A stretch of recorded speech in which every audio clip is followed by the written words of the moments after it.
GS के online platform पर आपका स्वागत है।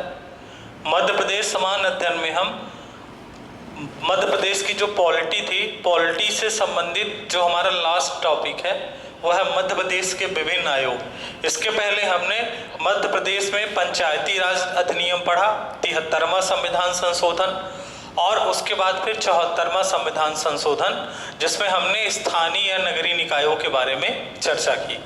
अब लास्ट में हम केवल एक टॉपिक इसमें बचता है कि मध्य प्रदेश के विभिन्न आयोग कौन कौन से हैं, उन आयोग पर चर्चा कर लें, जिससे हमारा जो पॉलिटी का सिलेबस है वो पूरा सिलेबस कंप्लीट रहे।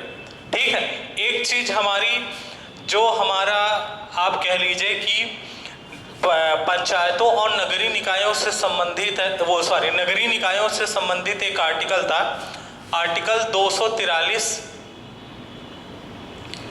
ZD, आर्टिकल 243 ZG, जिसमें जिला योजना समिति का उल्लेख किया गया है।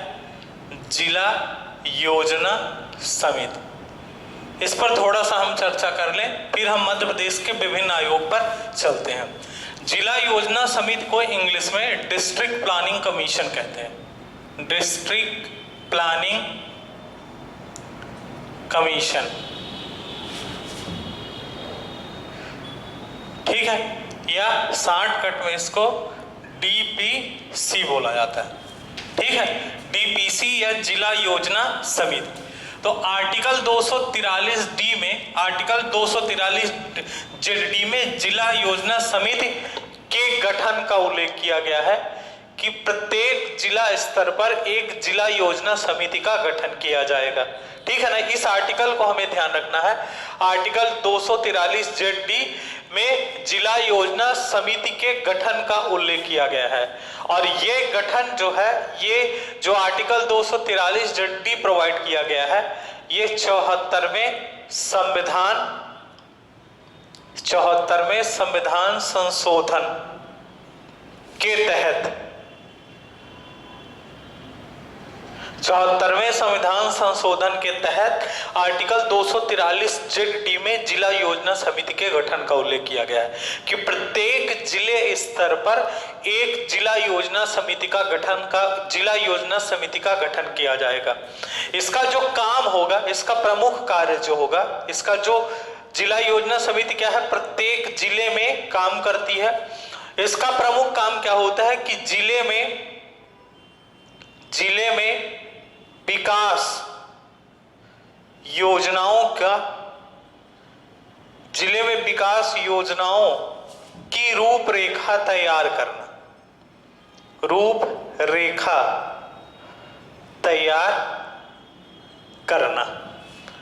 जिले में विकास योजनाओं की रूपरेखा तैयार करना जो है जिला योजना या डिस्ट्रिक्ट प्लानिंग कमीशन का जो है मुख्य काम है कि जिले के अंदर किस प्रकार का विकास करना है। देखिए, इसकी जो सदस्य संख्या होती है, इसकी सदस्य संख्या का संविधान में कोई उल्लेख नहीं किया गया है। सदस्य संख्या आप बताएंगे कि संविधान में कोई उल्लेख नहीं किया गया। ठीक है, लेकिन आप इसमें बताएंगे कि 15 से 25 जो होते हैं, 15 से 25 सदस्य जो होते हैं, इसके मेंबर होते हैं। जिला योजना समिति में 15 से 25 सदस्य होते हैं, जिसमें इसका जो आप देखे होंगे कि जो अध्यक्ष होता है DPC का, आप देखेंगे इसका अध्यक्ष जो होता है वो प्रभारी मंत्री होता है। जब क्या होता है कि नई सरकार का गठन होता है तो सरकार क्या करती है कि हर जिले में जो उसके विधायक होते हैं, ठीक है ना, मतलब जिनको वो मंत्री बनाती है, हर मंत्री को क्या होता है कि आप देखेंगे जिले का प्रभारी मंत्री बना दिया जाता है कि इस जिले का प्रभारी मंत्री वो। ठीक है, तो उस प्रभारी मंत्री की अध्यक्षता में क्या क्या होता है, जिला योजना समिति का बैठक होता है। जिला योजना समिति की बैठक होती है जिसमें जिले के अंदर जो विकास के काम चल रहे हैं उन पर चर्चा होती है, कौन कौन से विकास काम करने हैं, इन सब की रूपरेखा तैयार होती है। और इसका जो सचिव होता है, जिला योजना समिति का सचिव जो होता है कलेक्टर होता है, ठीक है ना। इसमें क्या होता है कि 15 से 25 सदस्य हो सकते हैं। इसका अध्यक्ष जो होता है जिले का प्रभारी मंत्री होता है, ठीक है ना। प्रभारी मंत्री, यहां पर आप लिख लीजिए प्रभारी मंत्री। जिले का प्रभारी मंत्री जो होता है वो इसका अध्यक्ष होता है और इसका सचिव जो होता है कलेक्टर होता है, ठीक। दूसरी चीज आप इसमें बताएंगे कि जिला योजना समिति में 4/5 सदस्य जो होते हैं, 4/5 सदस्य मतलब 80% सदस्य जो होते हैं। जिला योजना समिति के 4/5 सदस्य नगरीय निकाय एवं पंचायतों से निर्वाचित किए जाते हैं, ठीक है ना। मतलब इसकी टोटल सदस्य संख्या, वैसे संविधान में इसकी सदस्य संख्या का उल्लेख नहीं किया गया है, लेकिन 15 से 25 सदस्य इस डीपीसी में होते हैं, जिसमें इसका अध्यक्ष जो होता है जिले का प्रभारी मंत्री होता है और इसका जो सचिव होता है जिले का कलेक्टर होता है। इसके 4/5 सदस्य मतलब 80% सदस्य जो होते हैं पंचायतों एवं नगरीय निकायों से चुने जाते हैं। अब देखिए मध्य प्रदेश में क्या किया गया है कि डिस्ट्रिक्ट प्लानिंग कमीशन जो होता है इसको और अधिक मजबूत तथा सशक्त बनाने के लिए 1995 में, ठीक है ना, 1995 में मध्य प्रदेश में क्या किया गया है कि जिला योजना समिति को और अधिक मजबूत तथा सशक्त बनाने के लिए 1995 में जिला योजना समिति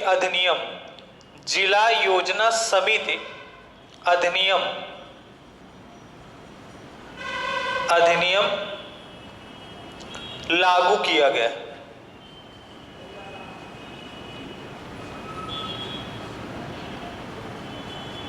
ठीक है ना, 1995 में जिला योजना समिति अधिनियम जो है मध्य प्रदेश में लागू किया गया है। ये मध्य प्रदेश का है, इसको आप ध्यान रखिएगा कि मध्य प्रदेश में जिला योजना समिति को और अधिक मजबूत तथा सशक्त बनाने के लिए 1995 में जिला योजना समिति का गठन किया गया है। तो ये डीपीसी है, डिस्ट्रिक्ट प्लानिंग कमीशन, जो जिले के अंदर विकास की रूपरेखा तैयार करने का काम करती है। ये चीज आपको ध्यान रखना है, ठीक है ना। और ये इंपॉर्टेंट भी है, डिस्ट्रिक्ट प्लानिंग कमीशन जो है पेपर में पूछा जाता है डिस्ट्रिक्ट प्लानिंग कमीशन के बारे में। अब मध्य प्रदेश के सबसे पहले आयोग की चर्चा करते हैं। मध्य प्रदेश के विभिन्न आयोग में मध्य प्रदेश राज्य निर्वाचन आयोग जो पहला आयोग है वो है मध्य प्रदेश राज्य निर्वाचन आयोग, ठीक है। आप इसको बता सकते हो कि जो स्टेट इलेक्शन कमीशन है, state election commission, Madhya Pradesh state election commission, राज्य निर्वाचन आयोग। भारत का निर्वाचन आयोग एक अलग आयोग है, यहां पर हम स्टेट इलेक्शन कमीशन की बात करेंगे, जबकि केंद्रीय निर्वाचन आयोग जो है, केंद्रीय निर्वाचन आयोग जिसको हम कहते हैं सेंट्रल इलेक्शन कमीशन, इसका उल्लेख संविधान के आर्टिकल 324 में किया गया है। आर्टिकल 324 में केंद्रीय निर्वाचन आयोग के गठन के बारे में बताया गया है। यह राष्ट्रपति, उपराष्ट्रपति, लोकसभा, विधानसभा तथा राज्यसभा के जो चुनाव होते हैं वो सब चुनाव करवाने का काम कौन करती है? केंद्रीय निर्वाचन आयोग करवाता है। जबकि राज्यों के अंदर पंचायतों एवं नगरीय निकायों के चुनाव कौन करवाता है? राज्य निर्वाचन आयोग करवाता है। तो सबसे पहला क्वेश्चन ये उठता है कि जो राज्य निर्वाचन आयोग है यह एक संवैधानिक संस्था है कि नहीं है? क्योंकि यह एक संवैधानिक संस्था है, इसका संविधान में उल्लेख किया गया है आर्टिकल 324 में केंद्रीय निर्वाचन आयोग के बारे में। तो क्या राज्य निर्वाचन आयोग भी एक संवैधानिक संस्था है कि नहीं है, यह एक कॉन्स्टिट्यूशनल बॉडी है कि नहीं है?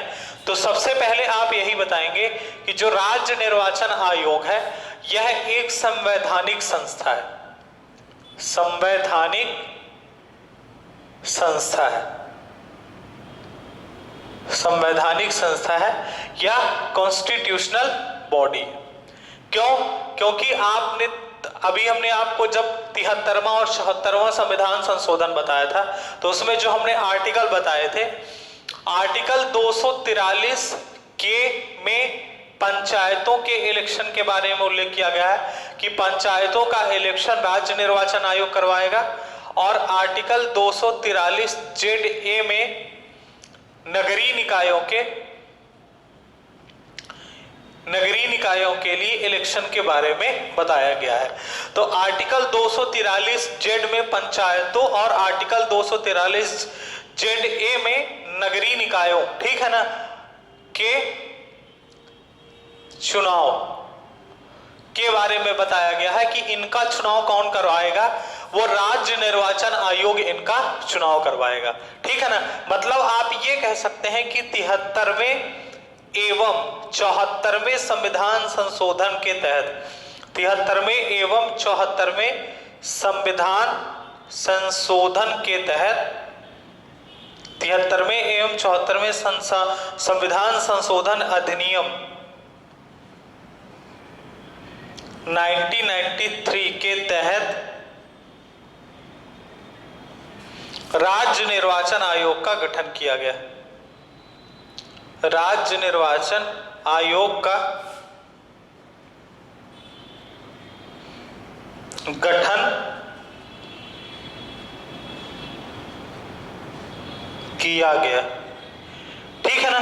ये सब चीजें जो है पहले हम डिस्कशन कर भी चुके हैं, ठीक है। देखिए ये जो आर्टिकल 243 के और आर्टिकल 243 ZA ये संविधान के किस भाग में है? संविधान के भाग 9 में है। संविधान के भाग 9 में पंचायतों के बारे में उल्लेख किया गया है, और संविधान का जो भाग 9A है उसमें नगरीय निकायों के बारे में उल्लेख किया गया है।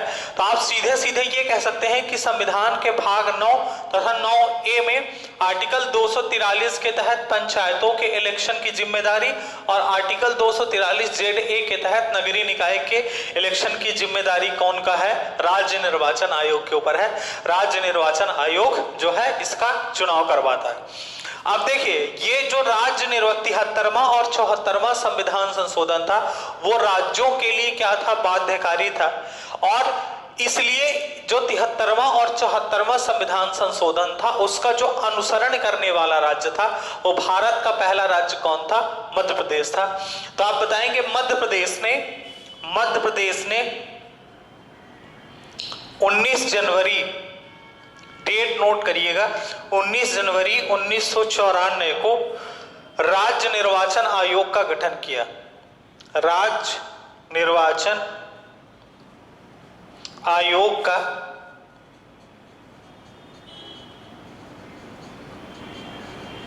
गठन किया, ठीक है ना।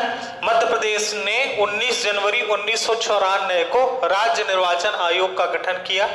राज्य निर्वाचन आयोग का गठन करने वाला, राज्य निर्वाचन आयोग का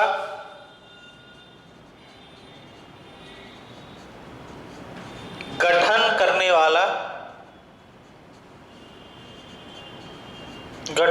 वाला भारत का पहला राज्य जो है मध्य प्रदेश है। पहला राज्य मध्य प्रदेश है, ठीक है ना। राज्य निर्वाचन आयोग का गठन करने वाला भारत का पहला राज्य कौन सा है? मध्य प्रदेश है। उसमें आप बताएंगे इसका जो मुख्यालय है मध्य प्रदेश राज्य निर्वाचन आयोग का, यहां पर मैं लिख रहा हूं, ठीक है ना। मध्य प्रदेश राज्य निर्वाचन आयोग का जो मुख्यालय है वो कहां है? श्यामला हिल्स, भोपाल में। श्यामला हिल्स भोपाल में। और जिस भवन पर राज्य निर्वाचन आयोग खुला हुआ है उस भवन का नाम क्या है? निर्वाचन भवन। निर्वाचन भवन, ठीक है ना। ये चीज आपसे पूछी जाती है क्योंकि मध्य प्रदेश में जो विभिन्न आयोग हैं उनका मुख्यालय पूछ लिया जाता है कि उसका मुख्यालय कहाँ है। तो आपको ये बात ध्यान रखना है कि मध्य प्रदेश में राज्य निर्वाचन आयोग का मुख्यालय कहाँ है? श्यामला हिल्स भोपाल में है। और उस भवन का क्या नाम है? उस भवन का जो नाम है वो आप बताएंगे कि इस भवन का नाम जो है निर्वाचन भवन, ठीक है ना। ये सब चीजें जो है इसके बारे में हमें बताना है। अब देखिए, जो राज्य निर्वाचन आयोग है, स्टेट इलेक्शन कमीशन, यह आयोग जो है यह एक संवैधानिक आयोग है। तो इसमें आपको यह बताना है कि इसमें सदस्य कितने होते हैं। तो यह एक सदस्यीय आयोग है, एक सदस्यीय आयोग है। जो राज्य निर्वाचन आयोग है यह एक सदस्यीय आयोग है। इसका जो अध्यक्ष होता है, इसका जो अध्यक्ष कह लीजिए या आप इसका प्रमुख कह लीजिए कि इसका प्रमुख कौन होता है। तो इसका जो प्रमुख होता है वो राज्य निर्वाचन आयुक्त होता है, राज्य निर्वाचन आयुक्त होता है, ठीक है ना। इसका जो प्रमुख होता है वो राज्य निर्वाचन आयुक्त होता है। दूसरी चीज आप इसमें बताएंगे कि इसकी नियुक्ति कौन करता है। तो इसकी नियुक्ति एवं सेवा शर्तें जो होती हैं, नियुक्ति एवं सेवा शर्तें जो होती हैं वो राज्यपाल निर्धारित करता है। कौन निर्धारित करता है? राज्यपाल द्वारा निर्धारित की जाती हैं। लेकिन इसकी नियुक्ति जो होता है, नियुक्ति एवं सेवा शर्तें जो होती हैं वो राज्य सरकार के परामर्श से करता है। इसकी जो नियुक्ति होती है वो राज्य सरकार के परामर्श से राज्यपाल जो है करता है। दूसरी चीज, जो राज्यपाल होता है, राज्य निर्वाचन आयुक्त जो होता है, वरिष्ठ IAS ऑफिसर जो होते हैं, वरिष्ठ IAS ऑफिसर की नियुक्ति जो होती है, नियुक्ति इस पद पर की जाती, इस पद पर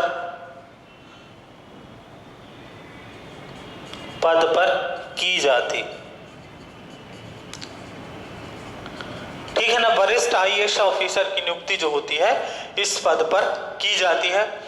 दूसरी चीज आप बताएंगे कि यहां से कुछ चीजें मिटा देते हैं जिससे जो है हमें सब चीजें दिखाई दें। इसकी नियुक्ति जो होती है राज्यपाल द्वारा की जाती है। राज्य सरकार के परामर्श के बाद इसकी नियुक्ति की जाती है। वरिष्ठ IAS अधिकारी को इस पद पर नियुक्त किया जाता है, ठीक है ना। लेकिन एक चीज ध्यान रखना है, नियुक्ति के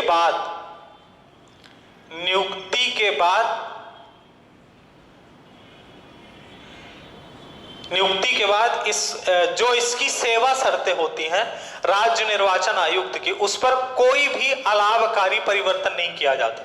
नियुक्ति के बाद सेवा शर्तों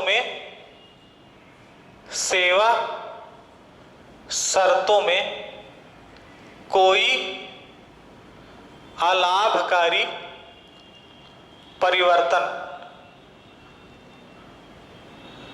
नहीं किया जाता, ठीक है ना।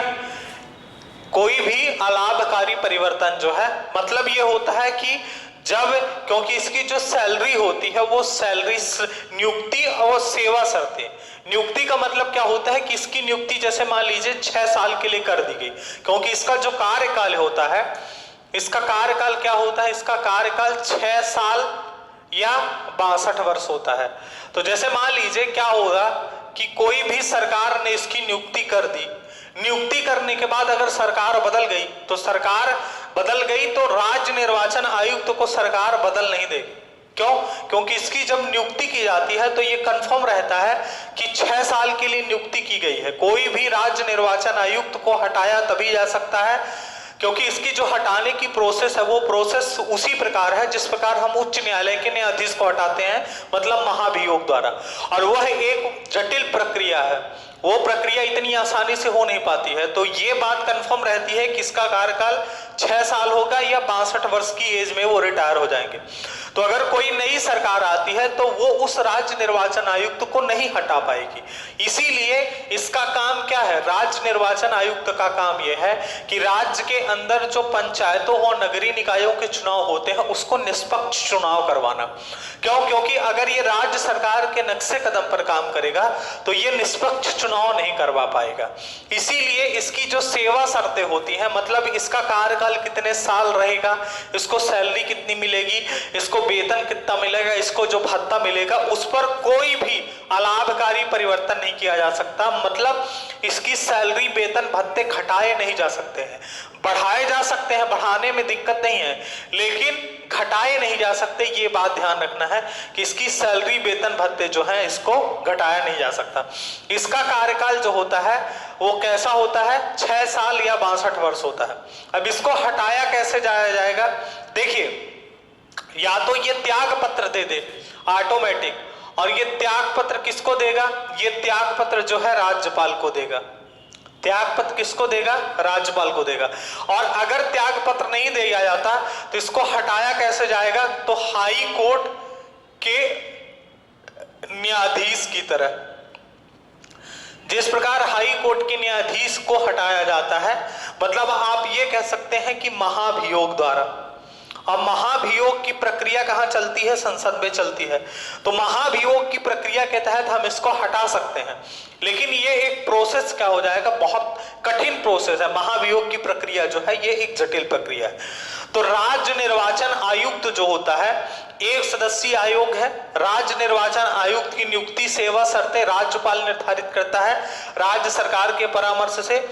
यह एक वरिष्ठ आईएएस अधिकारी होता है, वरिष्ठ आईएएस अधिकारी की नियुक्ति इस पद पर की जाती है। उसके बाद नियुक्ति एवं सेवा शर्तों में कोई भी अलाभकारी परिवर्तन नहीं किया जा सकता। इसका कार्यकाल 6 साल या 62 वर्ष होता है। और इसको जो है हटाने का तरीका क्या है, हटाने का तरीका यही है कि इसको महाभियोग के द्वारा जो है हटाया जा सकता है। और महाभियोग की प्रक्रिया जो होती है वो संसद में लागू होती है। अब देखिए, यहां से एक क्वेश्चन ये आ सकता है कि मध्य प्रदेश में अभी तक केवल 6 लोग, मध्य प्रदेश के राज्य निर्वाचन जो है, राज्य निर्वाचन आयोग के जो अध्यक्ष हैं या राज्य निर्वाचन आयुक्त, केवल 6 लोग जो है आपके सदस्य जो है इसके बन पाए हैं। ठीक है, तो आप यहां पर लिखेंगे मध्य प्रदेश के राज्य निर्वाचन आयुक्त। ठीक है ना, राज्य निर्वाचन आयुक्त।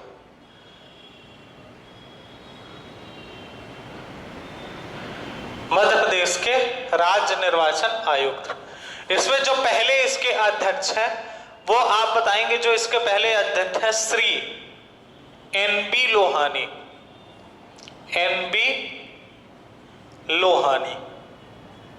और इनका जो कार्यकाल है 1994 से लेकर 2000 तक इनका कार्यकाल था। ये आपको ध्यान रखना है, ये क्वेश्चन पूछा जाता है कि निम्नलिखित में कौन मध्य प्रदेश का मुख्य निर्वाचन आयुक्त रहा है। तो आपको ये ध्यान रखना है, राज्य निर्वाचन आयुक्त रहा है। ठीक है ना, तो पहले है एनबी लोहानी। जो दूसरा नाम आपको बताना है वो बताना है श्री गोपाल शरण शुक्ल।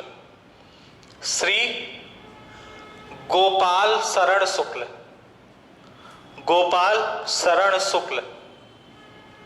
इनका कार्यकाल जो है 2000 से लेकर 2006 तक था। ठीक है, उसके बाद तीसरा नाम आपको बताना है श्री आदित्य विजय सिंह। श्री आदित्य विजय सिंह। ठीक है, श्री आदित्य विजय सिंह। इनका जो कार्यकाल है ये 2006 से लेकर 2010 तक है। 2006 से 2010 तक। अगला नाम पर आप बताएंगे डॉक्टर अजीत रायजादा। जो चौथा नाम है वह डॉक्टर अजीत रायजादा। इनका कार्यकाल जो है 2010 से लेकर 2013 तक था। ठीक है। उसके बाद पांचवा जो नाम है श्री आर परशुराम। आर, ये नाम बहुत इंपॉर्टेंट है, परशुराम। इनका कार्यकाल जो है 2013 से लेकर 2018 तक था। और लास्ट में आपको बताना है वर्तमान समय में जो है श्री बसंत प्रताप सिंह, श्री बसंत प्रताप सिंह, ठीक है। इनका कार्यकाल जो है 2018 से अब तक है। तो अगर क्वेश्चन ये पूछा जाता है कि वर्तमान समय मध्य प्रदेश के राज्य निर्वाचन आयुक्त कौन है, तो बसंत प्रताप सिंह है। और पहले कौन थे, एलबी नोहानी है। हालांकि इसमें 6 लोगों का ही नाम है, तो आप ये नाम 2-3 बार जल्दी जल्दी पढ़ लेंगे तो आपको नाम क्या होगा, याद हो जाएगा। ठीक है। तो जो ये एक सदस्यीय आयोग है, इस एक सदस्यीय आयोग में एक वरिष्ठ आईएएस ऑफिसर की नियुक्ति होती है। अब जो राज्य निर्वाचन आयुक्त होता है, इसमें एक सचिव भी होता है, एक सेक्रेटरी भी होता है, ये बात ध्यान रखना है, ठीक है ना। क्योंकि राज्य निर्वाचन आयुक्त की सहायता करने के लिए एक सचिव की नियुक्ति की जाती है। और जो सचिव होता है इसका, ये भी क्या होता है, वरिष्ठ आईएएस ऑफिसर होता है। ये भी क्या होता है, वरिष्ठ आईएएस अधिकारी होता है, ठीक है ना, वरिष्ठ आईएएस अधिकारी होता है। जो मध्य प्रदेश के पहले सचिव थे वो श्री प्रकाश चंद्र जी थे। पहले जो सचिव थे, पहले सचिव श्री प्रकाश चंद्र जी थे, ठीक है, श्री प्रकाश चंद्र। और पहली महिला सचिव जो है श्रीमती विजया श्रीवास्तव। पहली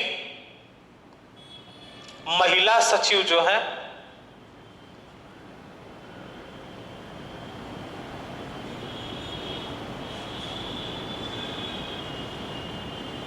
श्रीमती विजया श्रीवास्तव, ठीक है। अभी तक कुल 4 महिला जो है इसकी सचिव रह चुके हैं। अभी तक कुल 4 महिला सचिव रह चुकी है। वर्तमान समय में इसके सचिव जो हैं, वर्तमान सचिव की अगर बात करेंगे तो जो वर्तमान सचिव हैं वो है आपकी श्री दुर्ग विजय सिंह, श्री दुर्ग विजय सिंह, ये वर्तमान समय में इसके सचिव हैं। तो एक राज्य निर्वाचन आयुक्त होता है और एक सचिव या सेक्रेटरी होता है जो राज्य निर्वाचन आयुक्त की क्या करता है, मदद करता है। अब देखिए इसमें कुछ क्वेश्चन और आ जाते हैं। एक क्वेश्चन ये आ जाता है कि मध्य प्रदेश राज्य निर्वाचन आयोग की टैग लाइन क्या है। तो मध्य प्रदेश राज्य निर्वाचन आयोग की जो टैग लाइन है, मध्य प्रदेश राज्य निर्वाचन आयोग की टैग लाइन जो है वो क्या है, वो ये है कि हर वोट कीमती, हर निकाय महत्वपूर्ण। यहां मैं नीचे लिख देता हूं, हर वोट कीमती, हर निकाय महत्वपूर्ण। इसको आप याद कर लीजिएगा, ये इंपॉर्टेंट है, पेपर में पूछा जा सकता है। ये मध्य प्रदेश राज्य निर्वाचन आयोग की टैग लाइन है कि हर वोट कीमती, हर निकाय महत्वपूर्ण। दूसरी चीज, मध्य प्रदेश राज्य निर्वाचन आयोग का जो चुनाव ऐप है, ठीक है ना, मध्य प्रदेश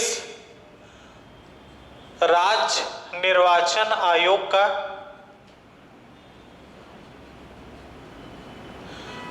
एक मोबाइल ऐप है, उसका नाम क्या है, उसका नाम है आपका चुनाव। उस मोबाइल ऐप का नाम क्या है, चुनाव। ये बात ध्यान रखना। उसके बाद जिला निर्वाचन अधिकारी कौन होता है, ये क्वेश्चन भी आ चुका है। जिला निर्वाचन अधिकारी जो होता है वो जिला कलेक्टर होता है, ठीक है ना। चुनाव के समय जो जिले का कलेक्टर होता है उसी को जिला निर्वाचन अधिकारी बना दिया जाता है, ठीक है। उसके बाद एक लास्ट चीज, त्रिस्तरीय पंचायतों एवं नगरीय निकायों के चुनाव कराने वाला भारत का पहला राज्य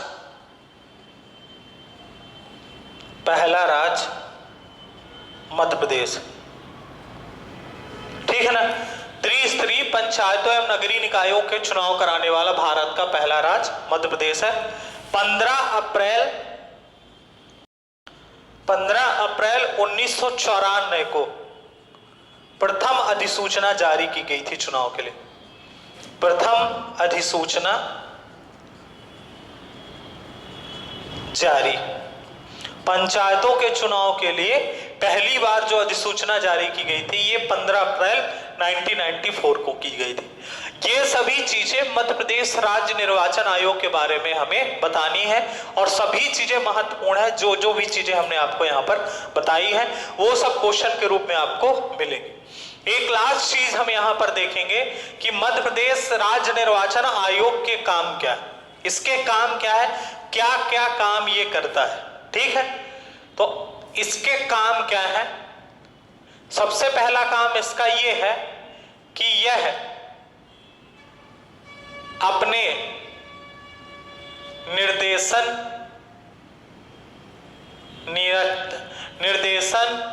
निरीक्षण तथा नियंत्रण में पंचायतों एवं नगरीय निकायों के चुनाव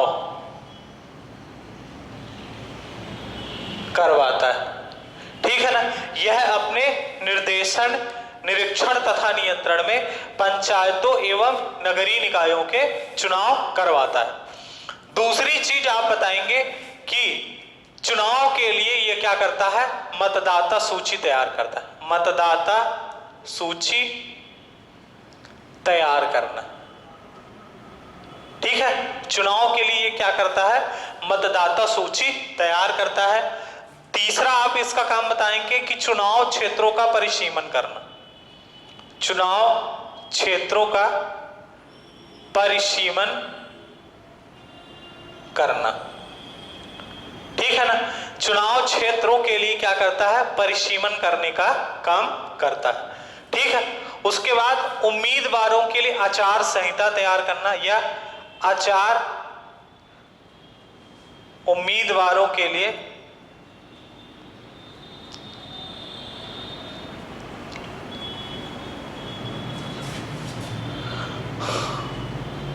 आचार संहिता तैयार करना। ठीक है। उसके बाद आप बताएंगे निर्दलीय उम्मीदवारों को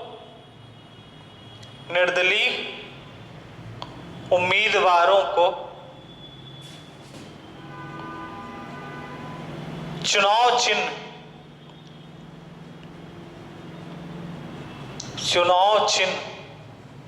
प्रदान करना। निर्दलीय उम्मीदवारों को चुनाव चिन्ह प्रदान करने का भी काम निर्वाचन आयोग करता है। ठीक है। लास्ट में आप बताएंगे चुनाव की अधिसूचना जारी करना। चुनाव की अधिसूचना जारी करना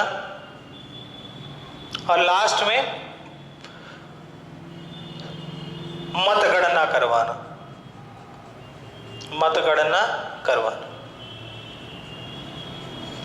ठीक है।